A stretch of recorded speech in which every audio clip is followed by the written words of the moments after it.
Здравствуйте.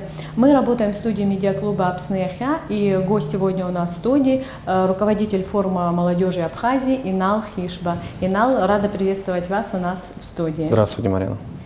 Вы возглавляете форум молодежи Абхазии, это организация откровенно оппозиционного толка. Вы участвовали во всех процессах, предшествовавших выборной кампании. И вот, я думаю, нам, зрителям, будет интересно поговорить об этом. Вы и ваши единомышленники на протяжении всего этого времени требовали отставки президента, громогласно говорили о своем несогласии с политикой, проводимой властью.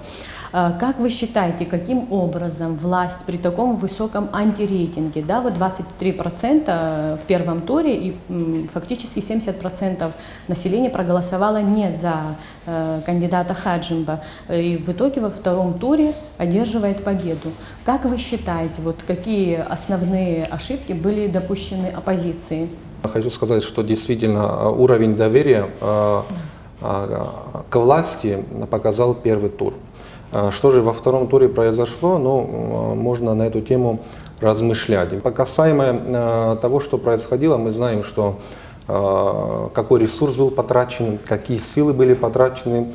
Об этом говорилось, что и бетон заливался и не только на новом районе, вообще во всей Абхазии.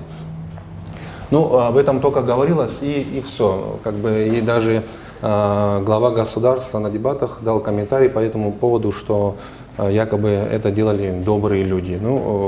Я не верю в альтруизм.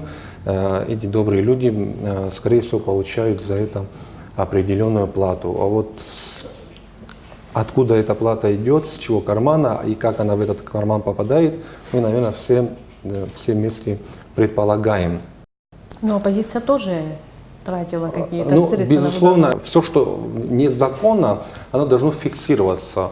И оно должно фиксироваться в том числе и ЦИКом, и правоохранительными органами, и приниматься определенные действия по отношению... А какие действия были предприняты оппозицией? У всех на глазах власть подкупала население. Но, однако, таких серьезных обращений не было в Генеральную прокуратуру, не были возбуждены уголовные дела.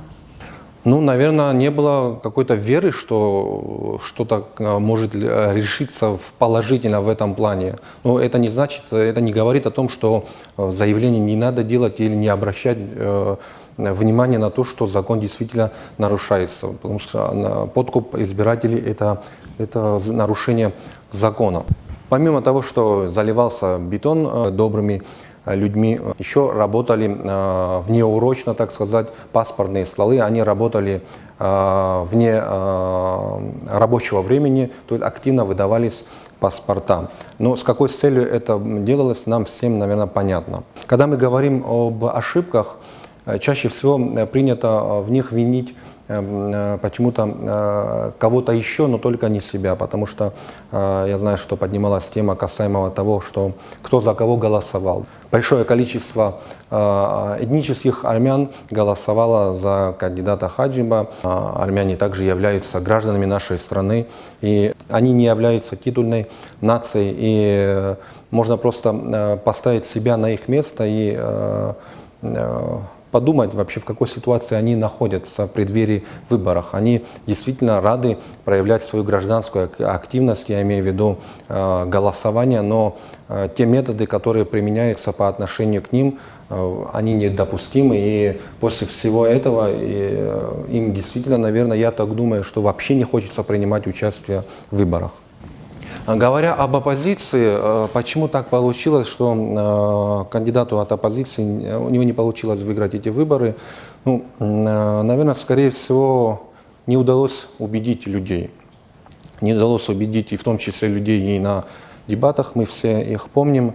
Вообще весь процесс был сложен, потому что все мы знаем, что предшествовало тому, когда Алхаз Пициня выдвинулся, что предшествовало этому событию.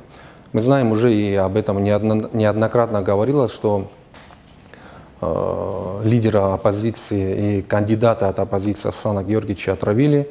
И физически он не мог здесь находиться и не смог участвовать в этих выборах. Вообще, что для вас отравление, извиняюсь, перебиваю, что для вас отравление вот Аслана Георгиевича Бажанина? Мы, естественно, не знаем, кто это сделал, у нас остаются только догадки относительно того, кому это было выгодно. Но отравление Аслана – это попытка убийства человека таким гнусным способом, как отравление. У каждого из нас в душе живет дух либерализма.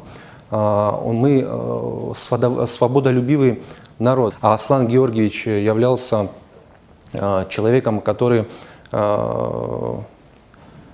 нес мнение большей части населения нашей страны. И когда таким способом людей лишают свободы выбора и гнусным образом, так сказать, убирают человека с дистанции, невозможно на это реагировать спокойно не только людям, которые были в оппозиции или которым нравился Аслан Георгиевич как политик. На это должно реагировать все общество страны, потому что это преступление против каждого гражданина нашей Абхазии.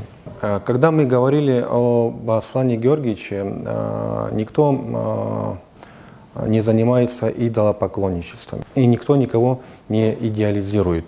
Мы говорим о нем не в том контексте, что он умнее кого-то, кто-то глупее. Нет, мы говорим, что Аслан Георгиевич был наиболее подготовленным человеком для того, чтобы что-то в нашей стране в лучшую сторону изменить. Он бы обязательно провел бы ряд важных реформ, которые действительно повлияли на развитие нашей страны.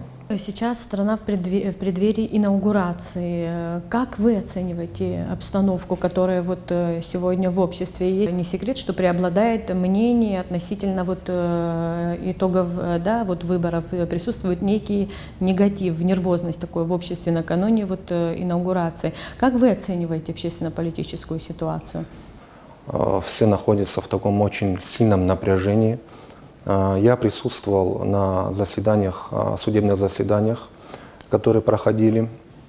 Я был очевидцем того процесса, который там был, и могу сказать, что это было какое-то некое постановочное действие. Оно носило какой-то формальный вид, потому что все было уже предрешено. Даже общаясь со сторонниками там, в суде, общаясь со сторонниками действующей власти, и даже мы шутили на эту тему, что то есть мы напрасно тратим время, уже и всем было известно, какой будет итог. Но вы знаете, каждый, наверное, из нас консультировался с юристами, общался с людьми, не только которые поддерживают там и власть, или которые поддерживают оппозицию. Люди, которые имеют собственное мнение, юристы, которые разбираются именно в законах, у них было мнение о том, что действительно закон, именно 19 статья и часть 2, они не соответствовали бюллетеню. Чем апеллирует сторона власти? Они говорят, что голоса, поданные «за», не могут являться голосами, поданными «против». Но касаемо этой статьи 19, части 2, здесь можно смотреть совсем иначе, потому что если бюллетень бы составлялся относительно этой статьи, он бы должен был выглядеть так: за Хаджимба, за Квициния, против Хаджимба, против Квициния и против всех. Но только в такой форме бюллетень именно носил бы законный вид, и тогда каждый мог бы выразить свое мнение, действительно, что он имеет в виду, голосуя за или против. Но вопрос остался открытым, и суд вынес решение о том, что действительно выборы состоялись. Но оппозиция будет подавать в дальнейшие инстанции, так, кассация, и я думаю, что и если пойдет дальше, то это, естественно, конституционный суд. Инал, вот у нас вот в студии мы общались с некоторыми экспертами относительно итогов президентских выборов, и многие называют ситуацию кризисной. Вот какой вы видите выход из этой сложившейся ситуации? Она действительно кризисная. Недавно группа людей, общественность создали и предложили президенту меморандум об коалиционном правительстве. Да, это было, насколько я помню, нет, это уже было после выборов. Они предложили такой меморандум о коалиционном правительстве, на который, ну, это было их мнение, и для того, чтобы как-то разрядить ситуацию и чтобы успокоить общество, они пошли на этот серьезный шаг, потому что многие у нас вообще никак не проявляют своего мнения, своей активности. Но здесь самое интересное, как отреагировал на это сам гражданин Хаджимба, потому что он воспринял это в штыки, потому что он даже прокомментировал, он сказал, что он не знает, например, чьи интересы представляет Астамуртания или Лиана Кварджелия, Арда Иналып, Алхас Хагушев. Он сказал, что они оправдывают ожидания западных грантодателей. Но, честно, на такие слова невозможно, знаете, как-то реагировать спокойно. Это действительно очень печально, потому что мы все знаем, какой вклад они внесли в развитие Абхазии, какой вклад внесли в развитие Абхазии их семьи. Мы знаем, что Алхас Хагушев потерял свое здоровье на войне. Мы знаем, что родной брат Арды Шалваны Адгур Иналыпа погиб на войне, и мы знаем, каким он человеком являлся. Мы знаем, какой вклад внес в развитие нашей страны отец Арды Шалваны, Шалва Денисович Иналыпа. То есть после всего этого говорить, что они выполняют какой-то определенный заказ, ну, невозможно на это реагировать спокойно, это очень печально. Политика – это грязная вещь, но такое ее делают безнравственные люди. Это ваша фраза, произнесенная на одном из съездов оппозиции. Вот хотела бы услышать ваше мнение. Вы сегодня занимаетесь политикой. Вот каково молодому человеку сегодня? Ну, знаете, сегодня такая тенденция у нас в стране, что люди, особенно молодые люди, разочаровываются в том, что в нашей республике происходит, и они падают духом и меняют свое место жительства, они уезжают с нашей страны в поисках лучшей жизни. Ну, знаете, если мы все будем так поступать, я никого не имею права осуждать, у каждого своя жизнь, у каждого своя судьба, но тогда кто останется здесь и кто будет действительно бороться за справедливость? Ведь мы не говорим, что, например, справедливость обязательно на нашей стороне. Мы предлагаем круглые столы, площадки для того, чтобы в диалоге, в беседе именно эта правда, она и была создана. Я бы хотел остановиться на одном, на том, что когда мы говорим о критике, мы говорим о конструктивной критике, потому что критиковать может каждый, конструктивно немногие, а вот что-то предлагать уже здесь совсем у нас проблема. Когда я на форуме в октябре прошлого года выступал с заявлением о просьбе к главе государства покинуть свой пост, я не говорил просто так, потому что он мне не нравится как человек. Здесь вообще не об этом идет речь. Я не сомневаюсь, что он хороший семьянин, он хороший друг, хороший отец, муж и так далее. Но здесь дело касается политики и главы государства, это нечто иное. И когда мы говорим о проблемах, мы говорим и о цифрах, а они не врут, потому что когда правительство и глава государства говорит о достижениях, они обращают наше внимание на бюджет. Бюджет страны растет. Ну, это действительно так. Например, в 2013 году бюджет был 2 миллиарда 970 миллионов. В 2016 году бюджет был 4 миллиарда 750 миллионов. В 2018 году он был более 5 миллиардов. И это действительно так.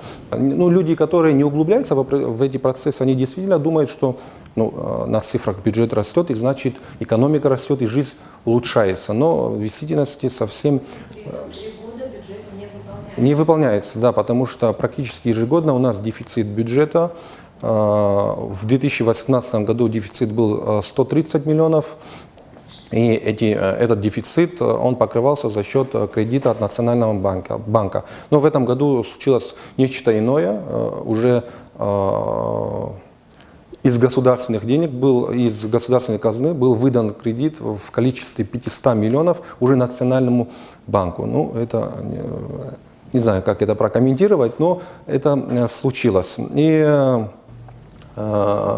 Возвращаясь к цифрам, как они формируются, как формируется вообще бюджет. Бюджет нашей страны, он формируется на 60% за счет не за хозяйствующих субъектов на территории Абхазии, а за счет инвестиционных денег от Российской Федерации, такой безвозмездной помощи. Но за счет чего происходит рост нашего бюджета, он в большую степень происходит за счет налогообложения. Налоговая ставка повышается и введены новые виды налогов. То есть это, опять мы возвращаемся к злосчастному налогу на добавленную стоимость. Мы говорим о акцизах, мы говорим о госпошлинах. То есть за счет этих налоговых обременений повышается наш бюджет. Но здесь иной характер, то что при введении налога на добавленную стоимость большое количество малых и небольших предприятий закрывается, то есть растет безработица. На данном этапе в Абхазии из 145 тысяч трудоспособных людей официально работает 42 тысячи, и это количество падает. Но и при этом из 42 тысяч работающих 30 тысяч они привязаны к бюджету, а из 30 тысяч 18 тысяч являются управленцами. То есть это такое бремя для нашего бюджета, и он не справляется. То есть у нас постоянно дефицит. И, естественно, парламент не принимает бюджет практически ежегодно. У нас страна разделилась на такие два лагеря. Это лагерь власти и оппозиции. И практически ежегодно оппозиция говорит о том, что у нас в стране, я хочу отметить, что она действительно конструктивно говорит, что у нас в стране происходит такое нарушение закона. И власть на это никак не реагирует, и, безусловно, это все перетекает в определенные массовые мероприятия. Я не могу сказать, что, допустим, митинги являются чем-то плохим, потому что во многих демократических развитых странах развита такая форма проявления гражданской активности. Но здесь каждый раз, когда у нас образуется митинг, власти апеллируют на то, что нельзя допустить, чтобы пролилась кровь. Я, честно говоря, не понимаю вообще, почему надо говорить об этом и почему надо думать об этом.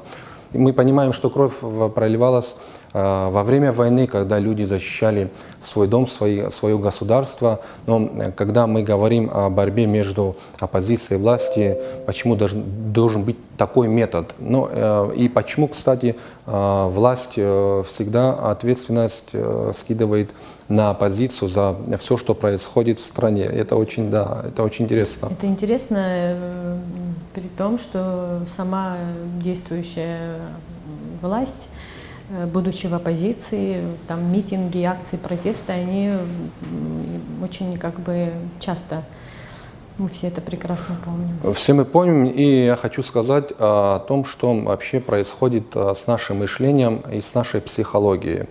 Если возвращаться в прошлое, трудно оценку давать тем событиям, когда послевоенное тяжелое время люди начали занимать чужое имущество. Это делалось потому, что их имущество было повреждено или сгорело во время боевых действий. Им именно пришлось, и они были именно вынуждены искать себе кров и занимать чужое имущество. Но со временем этот процесс обрел некий иной формат, более масштабный. Начали заниматься уже государственные объекты, и эта форма такая изменила действительно мышление наших людей, когда психология поменялась, люди думают, что почему, если кто-то занимает государственный объект, ему это сделать нельзя. И это изменило нашу психологию. Еще один момент произошел в 2014 году, когда власть поменялась насильственным образом. Я это называю именно так. Это был госпереворот. Но, знаете, в некоторых странах революция делается во имя блага. То есть революционеры совершают революцию, дабы дать людям новую и лучшую жизнь. Что у нас по истечению времени произошло, мы все видим. Получили мы лучшую жизнь? Я думаю, что нет. Инал, скажите, пожалуйста, вот почему все-таки оппозиции не удалось объединиться? И какие наиболее весомые факторы помешали этому произойти? В итоге оппозиция проиграла. Ну, вы знаете, я не могу говорить о том, что оппозиция не объединилась, потому что я считаю, что оппозиция была одна, и она была не только объединена, а там было, помимо оппозиционных настроенных людей, там было еще много кого, которые никогда себя оппозиционерами не считали и в оппозиционных движениях не принимали никаких активных действий. Вопрос об объединении, я понимаю, о чем вы говорите, это был вопрос объединения между штабами Аршба и штабом Квициния. Но когда вы говорите об оппозиции, я ни разу не слышал, что господин Аршба или господин Барцис или господин Анкваб говорили, что они являются оппозиционерами или громогласно критиковали действующую власть. Поэтому здесь речь шла не об объединении оппозиции, а речь шла об объединении двух штабов. Ну, почему так произошло, рано или поздно, как говорят, наверное, знаете, это сложные политические процессы, которые невозможно вот так вот анализировать. Есть внутренние моменты, которые действительно нужно обсуждать и приходить к какому-то консенсусу. Видимо, затяжка определенного времени именно к этому и привела. Инал, вот скажите, чем занимаются, какие мероприятия вы проводите, чем сегодня занимаются представители форума молодежи Абхазии? Это будет мой последний вопрос. Ну, представители форума молодежи действительно занимаются все активно общественной деятельностью. У нас недавно были меморандумы подписаны, мы проводили форумы. Мы говорили не только о критике, мы говорили о определенных предложениях, потому что действительно нужно искать пути выхода из сложной ситуации, пути развития нашей страны. Действительно, у каждого на этот счет свое мнение, да, каждый может предложить свой путь решения выхода из той или иной ситуации, но я считаю, что при создании неких площадок и при круглых столах встреч общественности можно именно изыскать ту нужную модель, которая может изменить будущее нашей страны. Ну, вы знаете,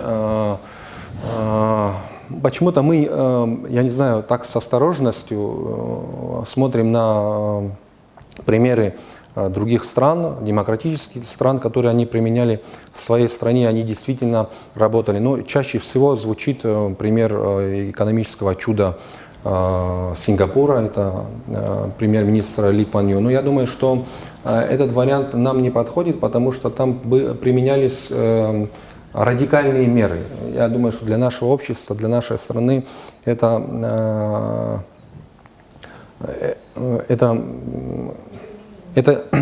я думаю, что для нашего общества и для нашей страны это неприменимо. Ну, есть и другие примеры, например, Швеция до 19 века, Швеция является демократической европейской страной, она до 19 века была страной просто пронизанной коррупцией, пропитанной коррупцией, но после стратегического решения, в том числе и государством, и элитой страны был разработан и принят ряд мер, которые исключили полное мышление, меркантильное мышление у государственных чиновников. То есть там коррупционеров делали по факту изгоями общества, с ними элементарно не общались и не здоровались. И эту роль сыграла действительно и еще и церковь в Швеции. Для общества были открыты документы, государственные документы, то есть любой желающий гражданин мог ознакомиться с тем, как работает государство и какие там есть документы. Ну, почему я заостряю на это внимание? Потому что у нас были события, когда некоторые документы подписывались, это касаемо разработки и нефтедобычи. Это тот документ, который подписался единолично, нарушая все нормы, подписался единолично президентом Хаджиба, когда он отпускал террориста Лукава. То есть, чтобы этого всего избежать, нужно действительно власть сделать прозрачной, чтобы, я не говорю о секретных каких-то документах, а действительно, чтобы каждый гражданин мог понять, как работает государство. Инал, спасибо большое. Было очень интересно выслушать ваши мнения относительно острых актуальных проблем, которые волнуют наше общество. Благодарю. Уважаемые зрители, мы работали в студии медиаклуба «Апснеха». Сегодня на наши вопросы отвечала руководитель форума молодежи Абхазии Инал Хишба. Всего доброго.